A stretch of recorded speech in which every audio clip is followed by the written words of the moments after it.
Thank you for coming and giving up your time on a morning. It's much appreciated. I'm going to start with a kind of question for you.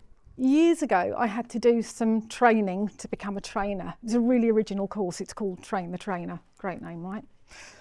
And the tutor on the course said to us, he said, actually, do you know, the best advice I can give you is to be yourself. And I thought, oh God, that's a bit dangerous, isn't it? Do I really want to do that? But actually, you know, that was kind of a little bit of bravado, because the reality was underneath, you know, I knew at that point I was a mother, I was a teacher, you know, various things, but actually who was I underneath all of that? And that's kind of my question to you. So when you get bored listening to me, just have a little think about who you are, okay? Okay, so I'm going to start with a little bit of an introduction as to who I am, and then we'll go into the talk. So my name's Emma Whymark. My background, I already said I was a teacher, and that was what I did. I was in education for nearly 30 years. I was a secondary English drama teacher, but I only worked in mainstream for just a few years. I ended up teaching they were called pupil referral units at the time, and that was for youngsters, teenagers who were permanently excluded from mainstream school. So that was where I sat. I loved that job. I really did. I really enjoyed working with those youngsters.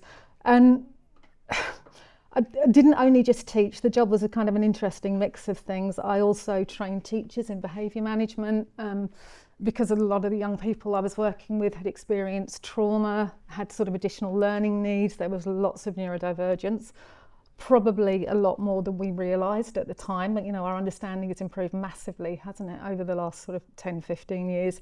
So I suspect there was a lot that weren't diagnosed. I look back at children that we would have categorised as being oppositional, difficult, and I wonder about things like PDA now, whether we weren't recognising that. So there was a lot going on. And then when I was heading towards 50, I had a bit of a midlife crisis and decided I needed to get out of education, and I retrained. I became a therapist and a coach, and that's what I do. But I'm more than anything now, I train people. I'm a consultant, a neurodiversity consultant as well. So I've kind of left the private practice pretty much behind, and we now exclusively train neurodiversity coaches. That's the Attuned logo at the top. It's a company called Attuned Approach, and that's what we do. Okay, we've said the talk there is for a variety of people. So if you are neurodivergent yourself, then this talk is for you. If you're late diagnosed, this may be really applicable, but it's also for parents, for professionals working in the field. So hopefully there'll be something in here for everybody. Okay, let's start with late diagnosis, right? A lot of people, and I don't know how many of you, and you don't have to disclose, it's absolutely fine, but if you have received a diagnosis, a lot of people expect to kind of feel relief and like it's going to answer lots of questions for them. And it does. But also for a lot of people, what we find is it then kind of starts to throw up a load of questions. And it's kind of around, who am I? Because what happens for a lot of neurodivergent individuals is that you know at some level you don't kind of fit in and you're a little bit different. And so you kind of cover that up.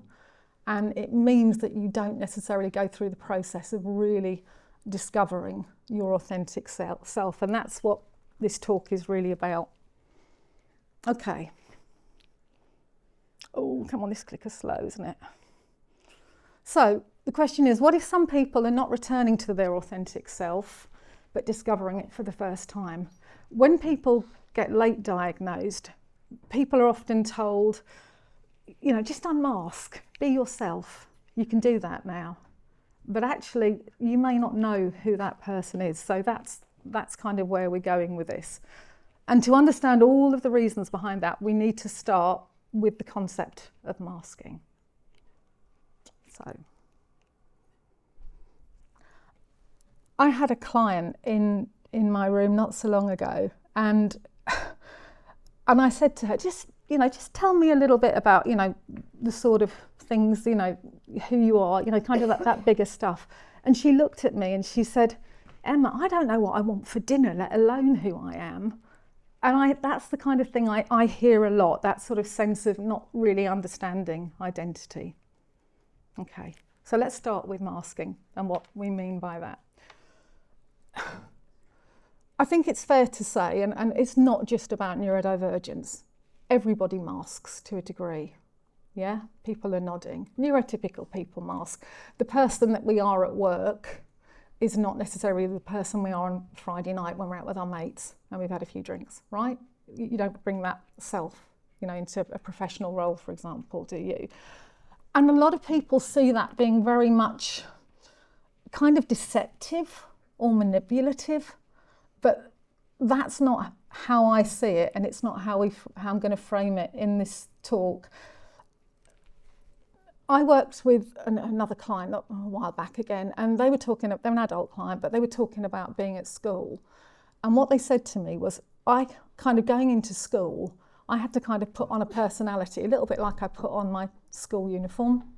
So I'd go in and I'd be the version of me that I was at school, and then I'd go home and be the version I was with my family and the version I was with my friends, and all these kind of different versions of themselves. The trouble was, because they were so busy being all those different versions, by the time they hit adulthood, and I'm seeing them in their probably late 30s, it was, when I said, "Who are you?" they kind of didn't know.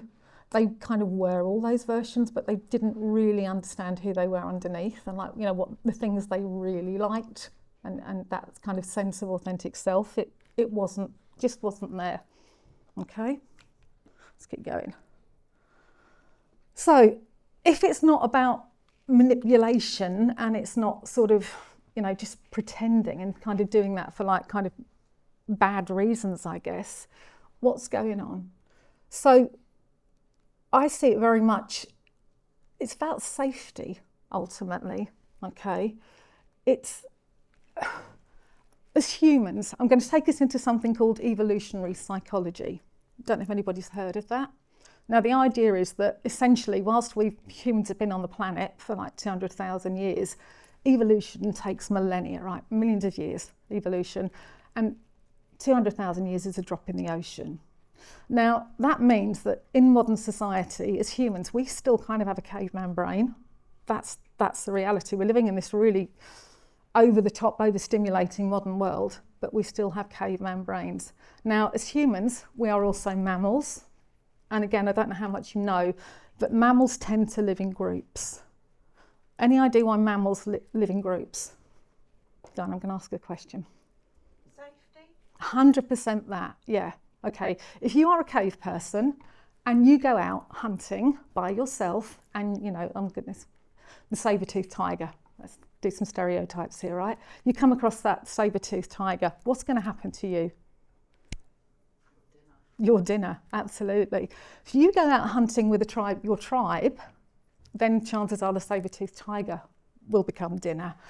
We have that expression, don't we? Safety in numbers. And it really is about survival. That's what that expression is about.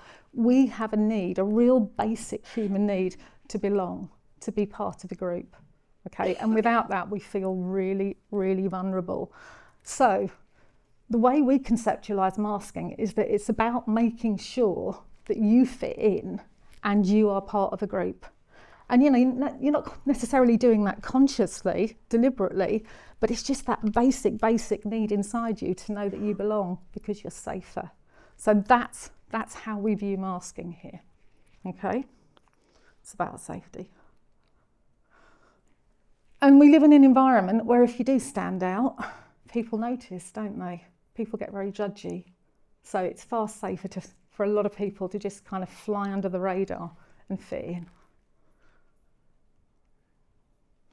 Okay, so why do people mask? We've kind of started talking about that already, haven't we? So it's about staying safe. If you don't mask, if you are behaving in ways that make you stand out, you really run the risk of getting a lot of negative attention, don't you? And people can be quite unpredictable. So there could be some real unpleasant social consequences. So we do it to stay safe. We need to belong, that absolute inbuilt desire in us to belong to a tribe. Now, whether our tribe is on the playground, whether our tribe is in the workplace, or whether it's with friends and sort of relationships, we have that real desire to belong. And then finally, and it's kind of the same thing, just a slightly different way of framing it, it's about not wanting to be excluded. It's about not wanting to be rejected. For those of you that know a bit about ADHD and know about rejection sensitivity or rejection sensitive dysphoria, being rejected physically hurts if you experience RSD. So we don't want that. You know, it's not a nice thing to experience, not a nice place to be. So we do it to avoid being excluded. So what I'm saying is masking is not something that's, long word, pathological. It's not something that's faulty. It's adapting to an environment so that we can stay safe. Okay. And if you think about masking in that way, then it absolutely makes sense, doesn't it? It's a response to an environment that's geared up for neurotypical people. And if you're neurodivergent, it doesn't quite work for you, but we have to fit in, so that's what we do. Okay. When people get diagnosed, and again, often later diagnosis, but there is a real sort of, you see it out there in all the social media. There's this kind of like, okay, you can unmask now, you can be yourself, you can be authentic. And actually in some circles, there's almost kind of pressure to do that. But it may not be safe to do that for a start. It might make you vulnerable. So it can feel like, oh, I'm not, you know, I know this about myself and I'm now supposed to be like this.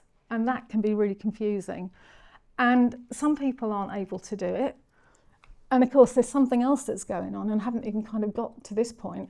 If you have been masking all your life, you may not even kind of be aware that you're doing it. It's almost unconscious.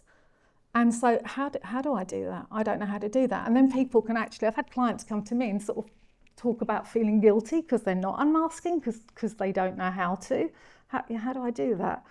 So we absolutely say there's no shame in masking. People shouldn't feel bad for doing it. And again, you know, often for a lot of people, it's the only choice they had. They just had to do it to survive. Okay? I'm going to keep using that word, survival. And actually, if we understand that, that's often a way people can start to feel a bit more self-compassion. You know, people know, I remember as a teenager going out and behaving in a certain way and then coming home and thinking, you know, quite frankly, I was being a bit of a dick. Why did I do that?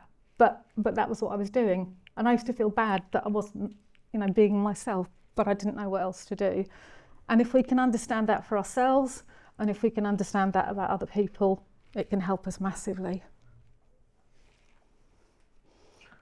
A client said to me, I love this one, I often tell this one, as a young lad, and he said, do you know, it's exhausting. He said he was kind of in school heading into sixth form, and he said it's exhausting. He said, it's like the whole day, all the energy is taken up. He said, it's like I'm running an app constantly. And he said, the app is called, What Did I Just Get Wrong? And you know, constantly monitoring, you know, his interactions and realising he'd said something that meant, you know, people were kind of looking at him a bit strange, or he wasn't making the right level of eye contact, those kind of things. Or he'd said something that was kind of inappropriate without realising it. And that just drains so much energy, doesn't it? So, you know, when we talk about, I said a little while ago, neurotypical people mask too, it's not the same level. It's nowhere near the same level. Okay, there is a cost to masking at the level neurodivergent people mask.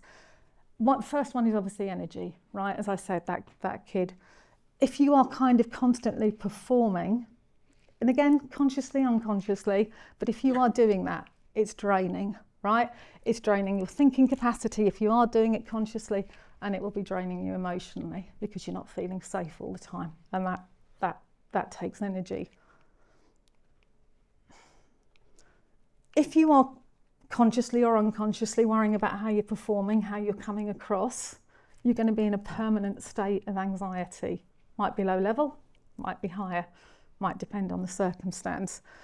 But if you are feeling anxious, you're in what we call a stress response. You may have heard that as fight, flight, freeze or fawn. Heard it conceptualised that way. You're producing lots of adrenaline, lots of cortisol. That takes up huge amounts of energy, and having high levels of cortisol will impact your physical health ultimately. It's not good. It's a stress hormone.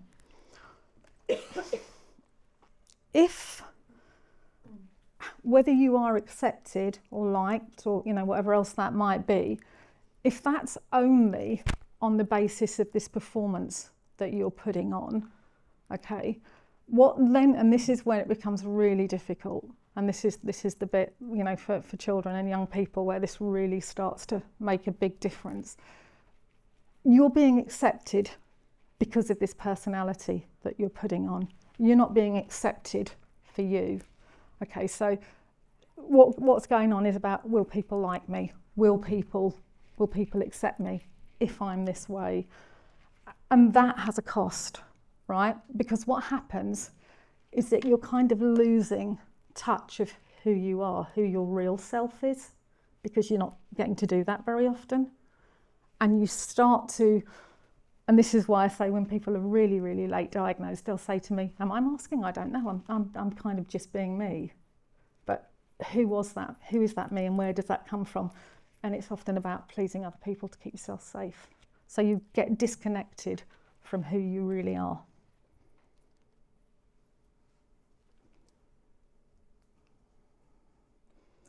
If you spend your teenage years working out who you need to be to stay safe, you don't get much time to work out who you actually are.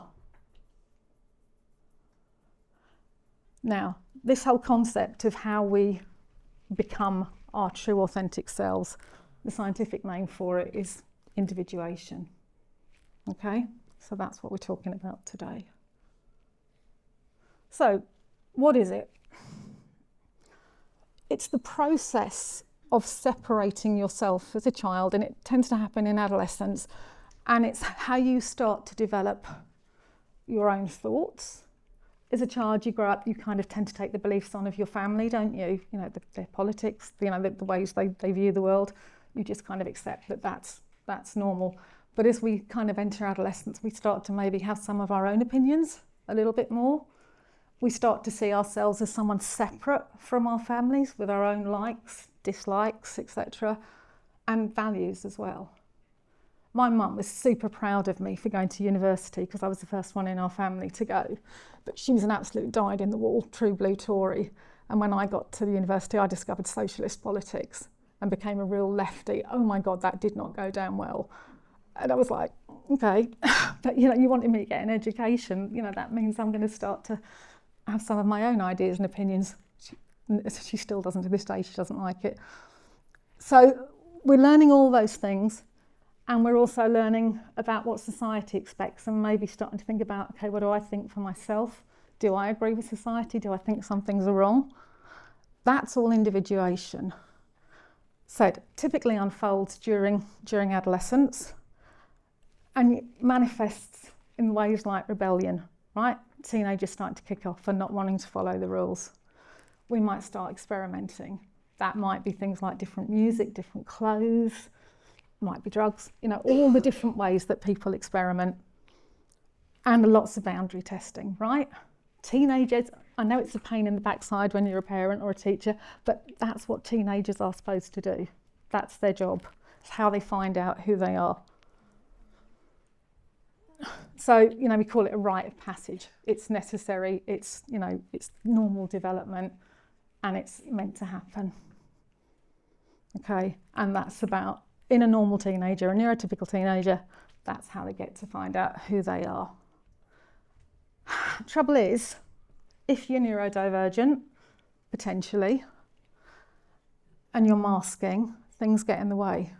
So your sense of identity is not about who you want to be and what you think of yourself. It's, okay, which version of me is acceptable? That shapes that. It can be other things. It can be our capacity to trust ourselves becomes really impacted by this, because if I think, okay, this will work and I'll be like this and I'll be accepted, and I don't, and I'm not, it gets really hard to trust your own judgment. Because, you know, if you really, you know, I hate that expression, but if you really you do you, then there's the risk of rejection. So we can't really trust ourselves. And actually our sense of whether things are okay becomes dependent on external validation, other people's positive opinion of ourselves, not how we really feel, but because, you know, we've been accepted, people seem to like us. So that becomes kind of the guiding compass, not how we really feel. think about how that then translates into adulthood. Part of adulthood is like having to make decisions for yourself. Things like, what do you want for dinner? You know, that's always one of the biggest ones in adulthood, isn't it? What we're going to eat. But, or, you know, am I going to buy a particular car? Am I going to, you know, go live somewhere else? And you're expected to make those decisions for yourself. But if you've not been used to doing that and not knowing what the things that you really like, that's hard. So one of the things we often see in neurodivergent adults is what we call decision paralysis. Yeah. And I know that if I have to make a decision, I'll do the lists, I'll do all sorts of things. I really struggle with it. And again, it's not having that internal sense to draw from. And again, all of those things, they build up, and we see burnout quite regularly in neurodivergent adults because it's all just too much. Because if you're constantly maintaining, and again, I keep saying consciously or unconsciously, a kind of fabricated version of you, it's exhausting, it's draining. Okay. So when we have late diagnosed adults and people realise they're neurodivergent, you might kind of assume it's like, okay, so now I just have to kind of refine myself a little bit, understand myself a bit more, I'll be fine. But it's because so many late diagnosed adults haven't gone through individuation, they're actually then at that point kind of constructing it for the first time. Do you know, I remember another client said to me, I was talking about, you know, this and actually finding out who she was, and she just looked at me and said, I'm not unmasking. She said, I genuinely just don't know. I'm discovering. And that was really early doors for me before I even knew I was neurodivergent. Didn't say that at the beginning, did I? I'm ADHD, should have said that.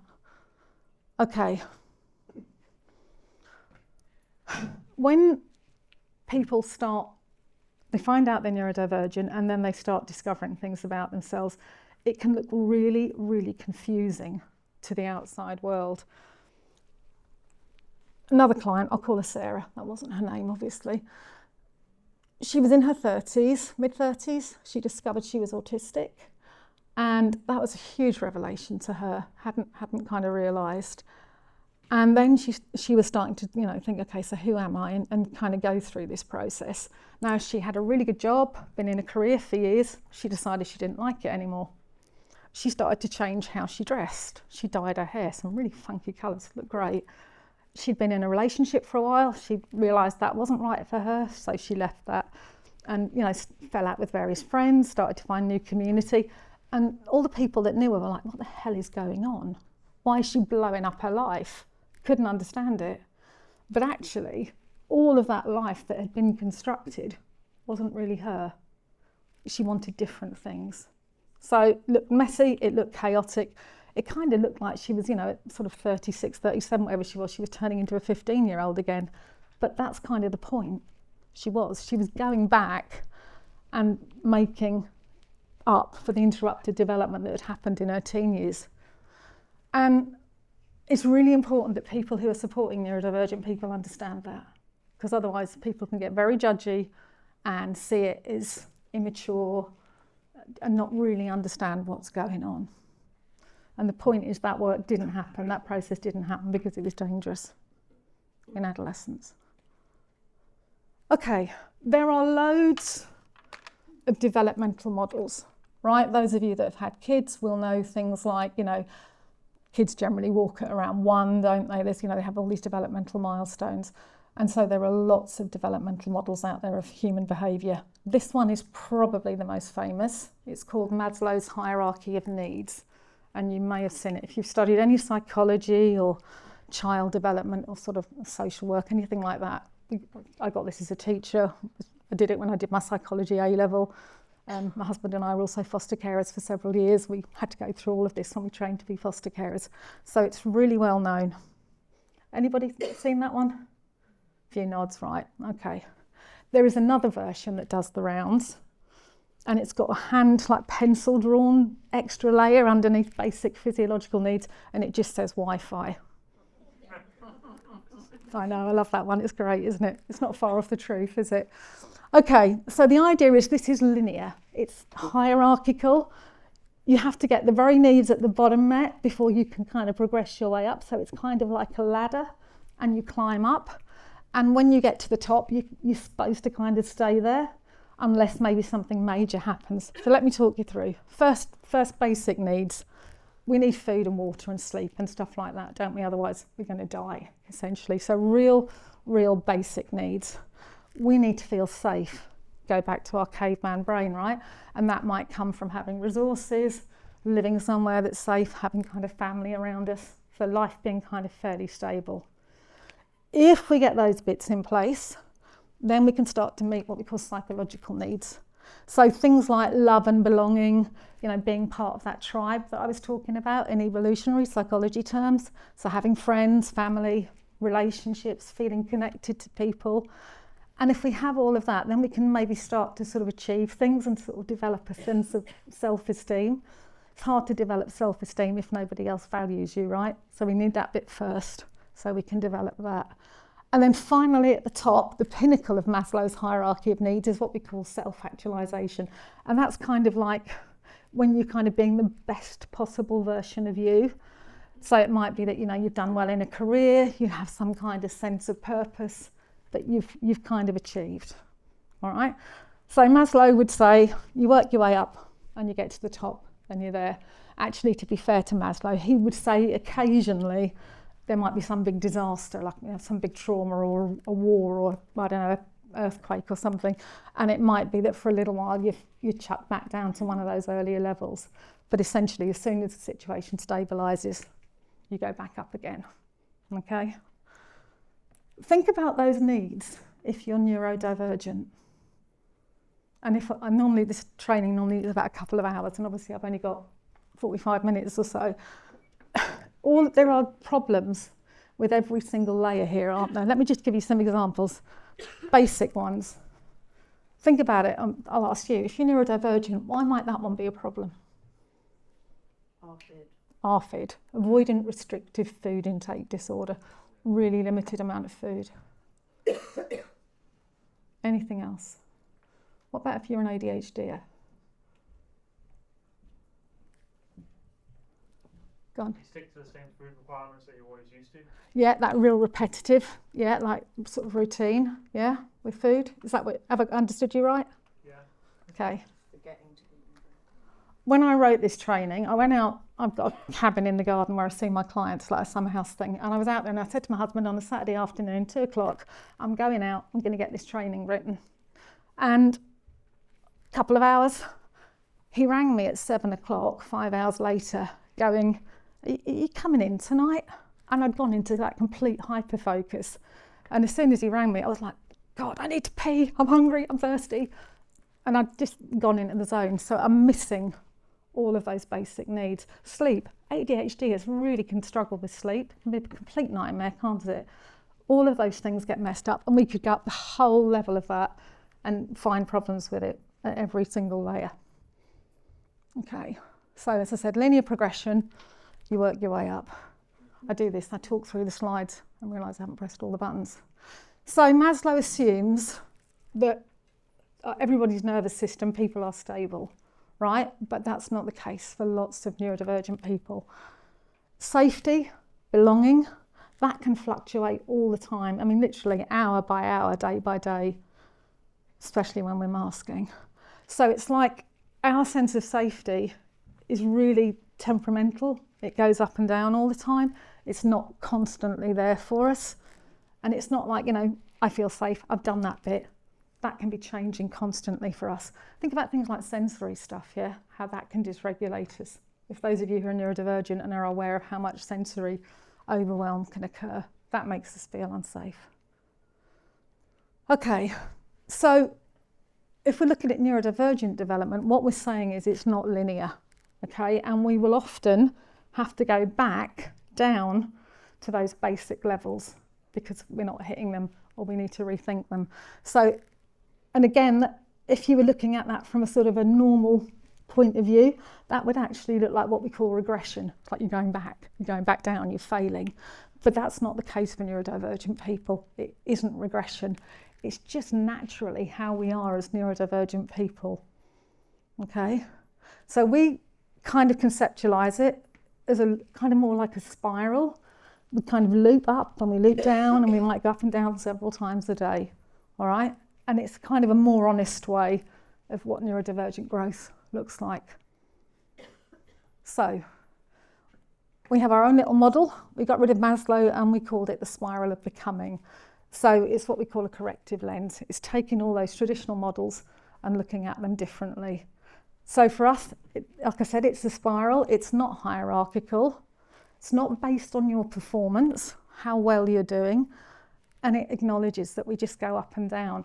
And the way we conceptualise those loops and going down is not that that's any kind of failure, that we're getting it wrong, but there's something in the environment, we're getting information, something's not right. So we see that going back down as kind of, information, feedback. Okay, so what does our spiral look like?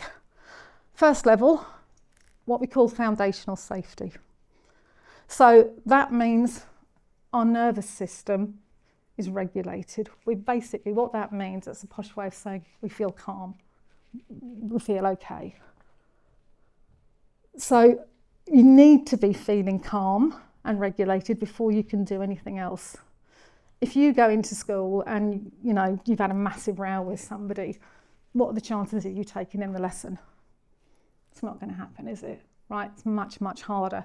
So we need to be settled to do other things higher up. So nervous system regulation is absolutely fundamental. We kind of need things to be a bit predictable to feel safe. So if things are consistent, if there's some kind of structure, that can really help. That allows our nervous system to be going, okay, what's going to happen next? This is all unpredictable. I thought, no, okay, everything's happening as it's supposed to. That helps us feel safe. So that's predictability. Sensory stability, I think of all of the things you discover when you find out you're neurodivergent, actually understanding your sensory system, it's something that gets massively overlooked, but that makes a massive difference. When I found out I was an ADHD, I thought, well, that's okay, I won't have huge sensory issues, but actually it turns out I do. People assume that it's all about autism and being what we call hypersensitive, like finding noise too much, lights too much, all that sort of thing. Actually, it's true for ADHDers too. So that one gets missed. And if the sensory environment is off, we just automatically feel dysregulated. And again, a lot of people assume that that's about hypersensitivity, so stuff being too much and overwhelming us. But actually the opposite is true too. If there's not enough sensory input and you're what's called hyposensitive, you'll go looking for things to make you feel normal. So it cuts both ways. That's a whole other training course in its own right as well. Okay, so sensory stability, and then energy accounting. Energy accounting came from chronic health conditions. Have you heard of spoon theory, anybody?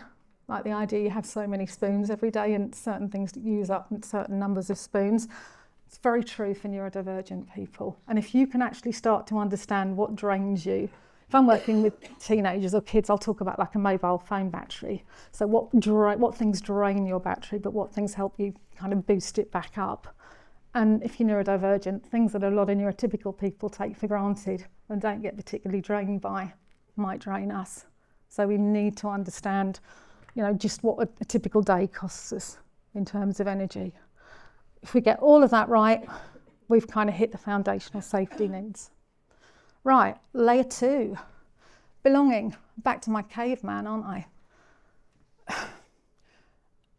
A lot of our belonging, if we are neurodivergent, comes from masking, from not being ourselves.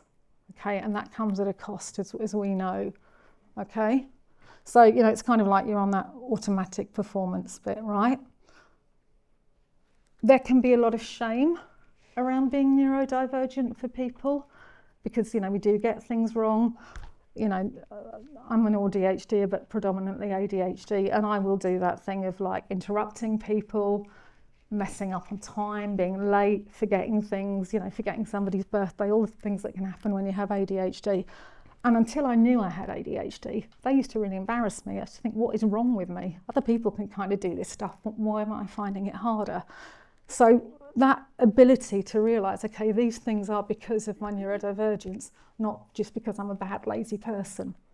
always makes me really angry when people say to late diagnosed adults, why do you want a label?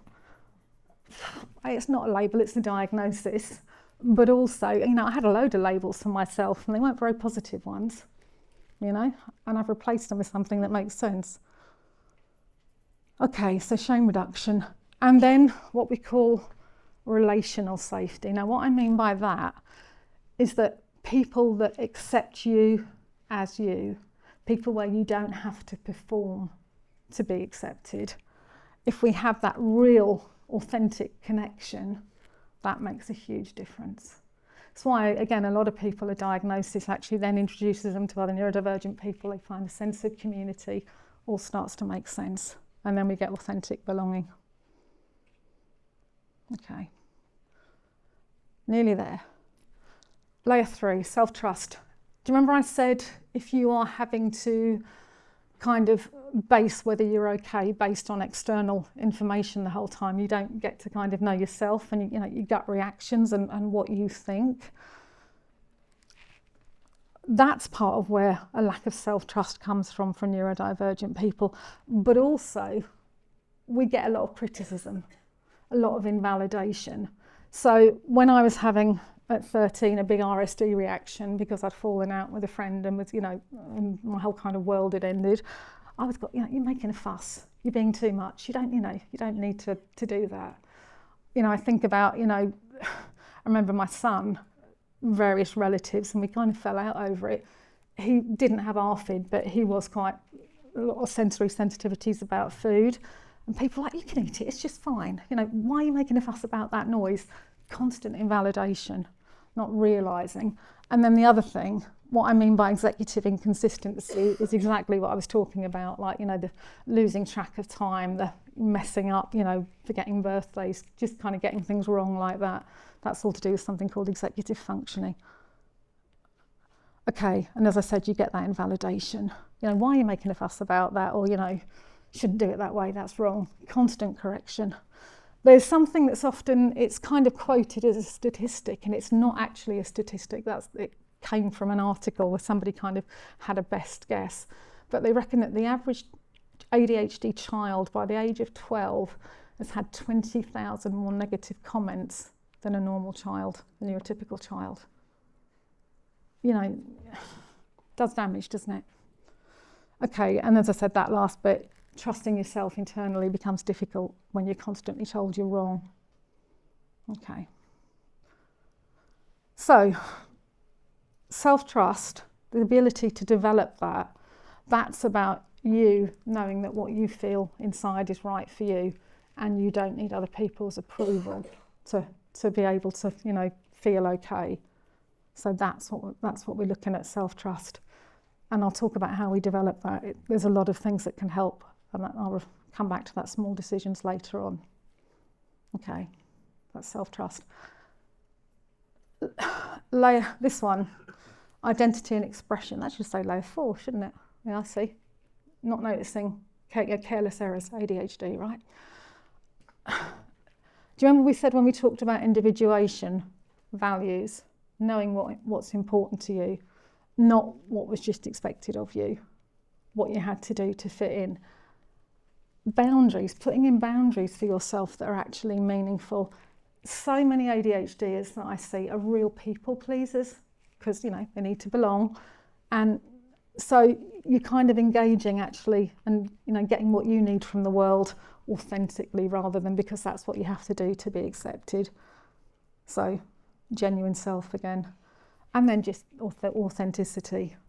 When we are feeling safe, when we have some self-trust, that's when our authentic selves tend to emerge.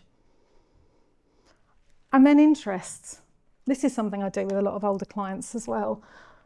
They've abandoned hobbies and things that they found interesting because other people were really judgmental about them, or they have just developed interests because everybody else was into it. I was talking to a young girl not so long ago, and she was like allegedly into Taylor Swift, and I said, well, what is it you like about Taylor Swift? And she said, well, I don't really actually. She said, but all my mates are into it, so I thought I'd better be into it too. Hear that one a lot, okay?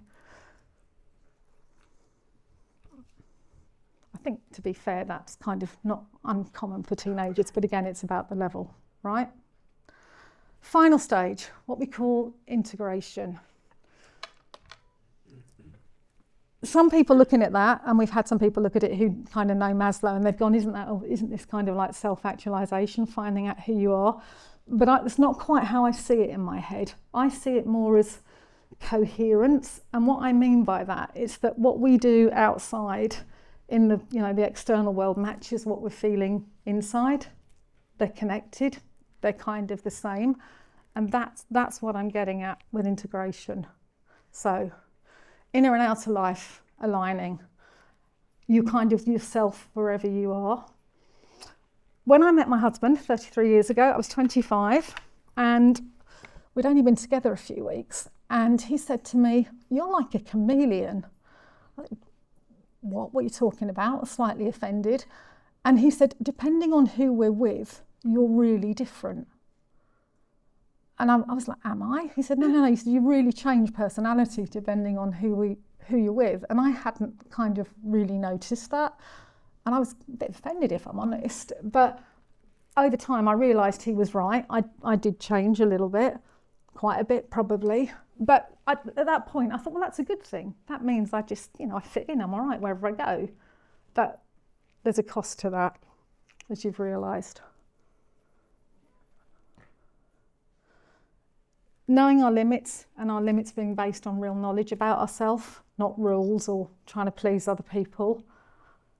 And then that alignment, okay? So what we're saying here, self-actualization, if that's what we're going to call it in Maslow's terms, is about like achievements and things. We're saying it's not about like, I'm here, I've got this job, I'm doing whatever, but it's just I'm a whole person. I know who I am, and that's how we see that bit. Okay, so it's not a destination, it's about becoming whole. That's what we mean by that. Okay, I said this earlier, but I'm going to stress it because it's really, really important. Returning, okay, going down those spirals back to those earlier levels isn't failure, it's information. Have you ever heard that expression, all behaviour is communication? It's used a lot, isn't it? It is. And if we're needing to go back to lower levels, that's telling us something. There's an unmet need, something we're not getting. And it's not regression, it is just data. Okay? Nearly there. And that spiral says that's the neurodivergent experience, essentially. Okay, told you all of that, given you the theory. What do we do with that information? So we're going to look at it in terms of as individuals, we're going to look at it for parents, and we're going to think about it if we're professionals. Most important thing is safety. Remember I said if you don't feel safe, nothing else is going to happen. So what things do we need to put in place to enable us to feel safe? Okay, it won't happen. Nothing else will happen if we haven't got that. One of the ways we do that is by what we call small acts of choice. If you're not used to kind of deciding what you want or saying, I'd rather do this, we have to start small. I was working with a mum last year, and just something she was talking about, and she was talking about Friday night being takeaway night, and she always went along with what the family wanted. And I said, could you just say what you wanted for once? And she couldn't do it. She just couldn't bring herself to do it. So what we got her to do to start with was to, if everybody was going for pizza, say, I got her to say, okay, that's fine, if everybody wants pizza, I'm cool with that. But actually, I would have preferred Chinese, just to say that. And it took her a couple of weeks to build up the courage to even do that. And she did it, and the world didn't, collapse. And over time, she was able to start saying, okay, actually, we always go with what you guys want. Can I have Chinese, please? And that was how she started to sort of advocate for herself and start to talk about what she wanted and what she needed. So starting small is always good. And you don't have to do any major radical unmasking to do that, but you're just actually expressing a little bit of what you want. The other thing we talk about is when you're being authentic, if you're going to start exploring that, you don't necessarily have to do it in a very public way. Doing that privately is equally valid and often safer for people. So I had a lad who was about 13, 14, and I was talking about the things he enjoyed doing because he was grumbling about football at school and how that wasn't his thing. And I said to him, what is it you'd want to do? And he was really embarrassed. And he said, I used to really love playing with dolls when I was a kid. And I was like, okay, so could you do that at home by yourself? Would anybody have to know? And he just had some birthday money and he went out and he bought a couple of Barbies. He had a lovely time. He actually ended up, it was dressing them, and he's gone into fashion design a few years on. That's where he's gone with it. But he wasn't going to do that publicly because it kind of would have been social suicide, right? So, but privately, that was absolutely fine. So private authenticity is important. And then that energy accounting that I talked about before, really understanding what drains you and what gives you energy, what motivates you. So kind of small initial steps for individuals. Okay, for parents. What we're trying to do as parents is actually kind of avoid all of that late diagnosis stuff, isn't it? We're trying to get our kids to individuate when they're supposed to. So how do we facilitate that process? I have worked with children as young as 6, 7 who've been diagnosed, and even kids that young can sometimes resist that diagnosis. They don't want to be different. We know from child development that between the ages of 5 and 9, that's when kids start to realise they're different to their peers. So got to be loads of stuff about shame reduction, letting them know it's okay. We knew my youngest son was neurodivergent from about the age of 6, probably a bit before actually, and the mantra in our house was always different is cool.